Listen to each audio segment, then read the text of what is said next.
Welcome to State of the City. My name is Todd Prafke. I'm the City Administrator here in St. Peter. Thanks for clicking on this edition of State of the City. Today is October 5th, and I have two missions for today. First of all, to talk about the workshop from October 3rd and to give you a few tidbits of information that I hope will be useful as you live, work, or play in St. Peter. So with that, here is a image of the agenda for the October 3rd workshop, and as you can see, one of the first things we have on there is a tour, and so I want to talk a little bit about that.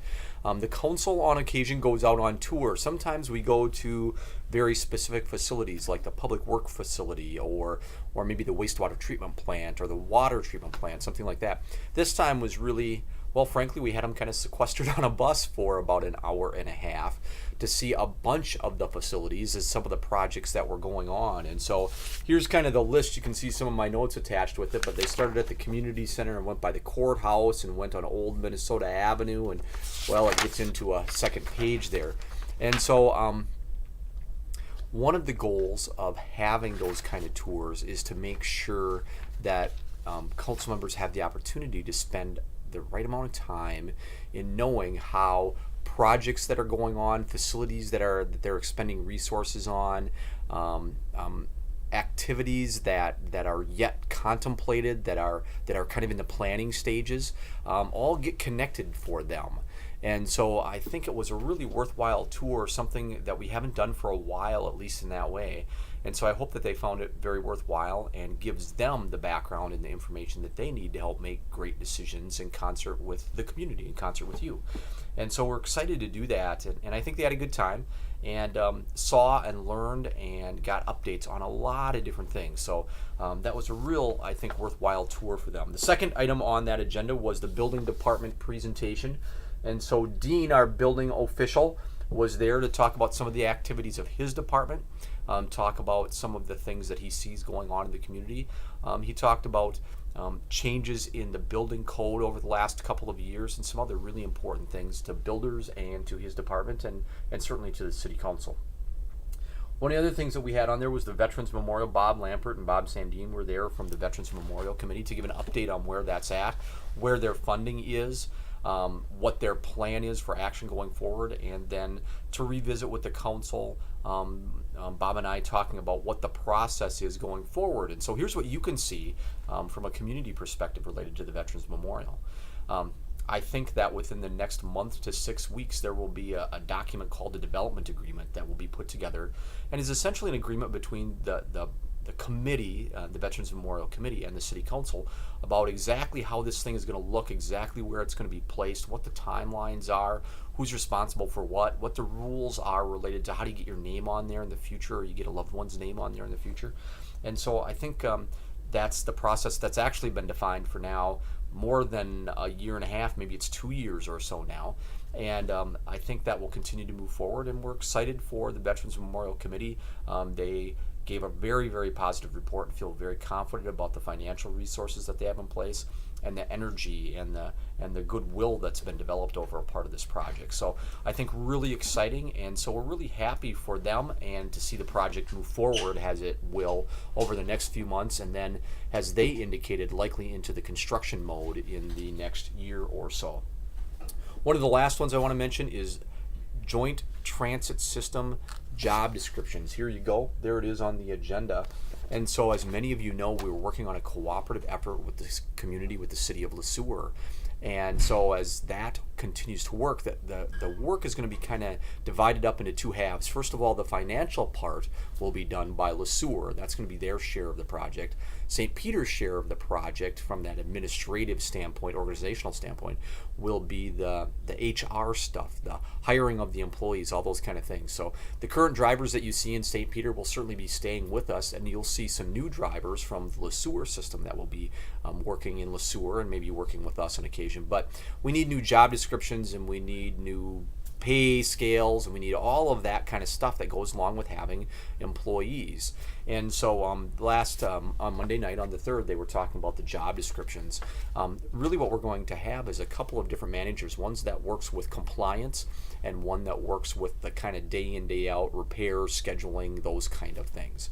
And so we're excited to see that continue to move. So what you'll see on council agendas is those job descriptions and some of the organizational stuff related to a joint powers agreement moving forward. I expect that within actually at the next council meeting, so next Monday night, you'll see the City Council of St. Peter contemplate entering into that joint powers agreement with the City of Sueur to provide transit.